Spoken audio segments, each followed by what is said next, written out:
And tell me, how was your trip? How was your trip to New York? It was great. New York, as you know, as anybody knows who's been there, it's a vibrant city. No matter what bad stuff is going on there, you just land in New York and you feel the energy. There's all kinds of stuff going on. Good food, loud noises, weird smells. There's feel like there's immigrants always in New York, just hustling, living the American dream. Just So I love going to New York. It's that energy that really pumps me up. I was there for the Weird Shit Investing Conference. I'm going to call it the WSI conference just to yeah. be a little more professional. And the conference. We don't need to be professional. Okay. Well, I'm just trying to be polite. But the name of the conference is edgy, and it's edgy for a reason because there's all these interesting ideas shared. And just to give a little background on it, the conference is produced and put on by a good friend of mine named Sven Lorenz. He is originally from Germany. He now lives on the island of Sark in the British Channel Islands, and I'll dive into Sark in just a moment. But Sven is an international writer, investor, and just really well-connected person. And he put up on this event, the WSI conference, one night in London and then 2 nights later in New York.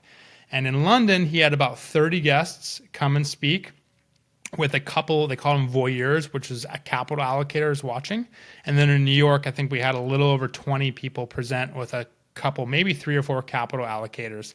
And the presenters range from people like myself who are interesting or doing unique investing deals around the world. And then some were major hedge fund managers that are managing hundreds of millions of dollars. So it was quite a wide range of presenters, but the ideas that were shared were truly unique. It really lived up to its WSI title. Walk us through. So you show up in New York. What's the kickoff look like? Where did you guys meet? What was the environment like? The event itself was in Tribeca. It was in this building that was actually the Tribeca Film Festival was being held at the same exact time. And if anybody remembers this in the news a little while ago, Robert De Niro was having this huge event. Oh, yeah. Dude, he was. Yeah, there was all these protesters. It. And you know that guy with the horns that has the American flag that took over the Capitol building and all that?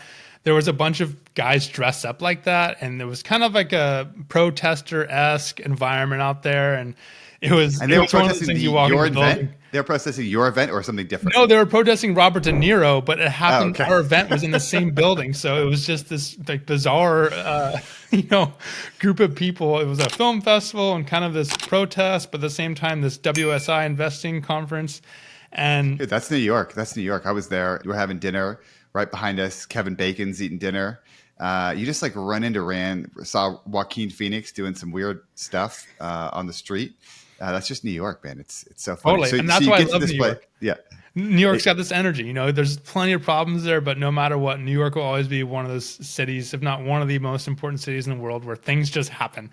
And it was certainly happening when we were there. So I started early morning, started like 8 in the morning, and we had, like I said, about 20 presentations. And people flew in, right? From all over? All over. From Europe, the Americas. I think somebody came in from Australia, all over the place. And each presentation was limited to 15 minutes with about 5 minutes for questions. And Sven, he's German, so he's like super on the clock, like super timely. And we had these presentations all day long with a lunch break and a couple coffee breaks. And it was, I got to say, it was very regiment and we kept to the clock. And part of the beauty was, what's that? I love that German efficiency. Totally. And part of the beauty of presenting within 15 minutes is that you have to say the most important things or else no one gets what you're saying. So it was rapid fire of all these interesting ideas. And I was fortunate enough to be able to present about Guyana, which we spoke about in episode 1, and which I was able to, and I'll dive into in a little bit, but I was able to tell the story of Guyana and then 3 interesting ways to invest in the country, which I shared with the group there. So It was a great experience, and Sven did a fantastic job, and I was lucky enough to rub shoulders with some major hedge fund managers and some pretty serious investors there.